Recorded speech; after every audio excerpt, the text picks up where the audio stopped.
Eric from the Netherlands writes into beyond@ign.com and says, I recently got an early copy of The Last of Us Remastered. For over a year, I've been dying to play this. I didn't have a PS3 because everyone says the story is so good.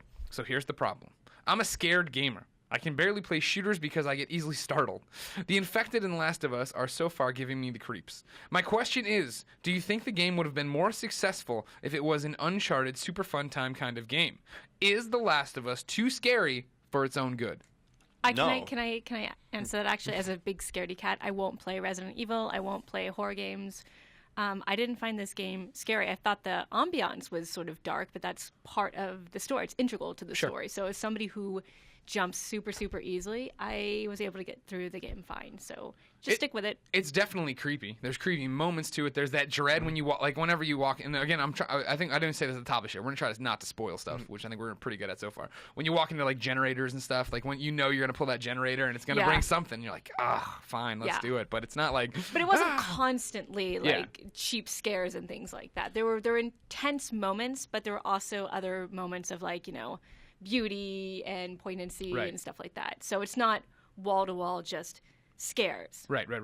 The big thing I think he touches on, though, would this game have been better as if it was Uncharted, Sun, Pulp Adventure? And I think definitively no.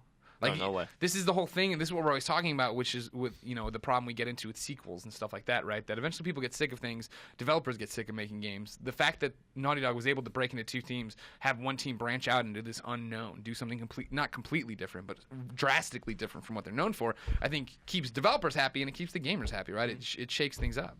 Yeah, I think The Last of Us was pretty. I think The Last of Us is one of the best games of all time, and one of the few games that I would put in that category with games that we kind of more grew up with, like Super Mario World, Final Fantasy VI.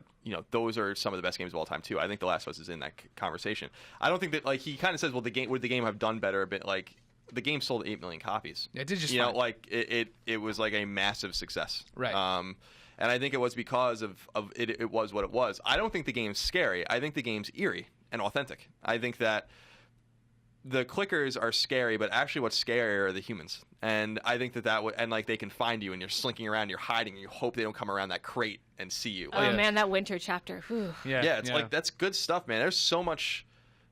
The Last of Us is really a truly special game. And I'm sick of Sony porting all these games over. I'm like actually really sick of it. But The Last of Us is one of those examples where I'm like, fine. Like, that should be as many places as you can possibly get it because it's so good. It's a game that everyone should play. But when it joins the ranks of like every other game they've ported over, from Sound Shapes and Escape Plan and Flower and Flow and now Journey and Unfinished Swan, it's like enough, but at the same time, like, this is a must-play game. The Last of Us is required gaming as far as I'm concerned. Yeah. And the fact that it's now on PS4 where people can experience it for the first time, like our friend that didn't have a PS3, that's great. Yeah. So, but no, was it too scary? No. That game is, in terms of presentation, is perfect. And developers should be encouraged to stretch their wings and do different things and go in different directions. You'll have that pulp in Thief's End, no doubt.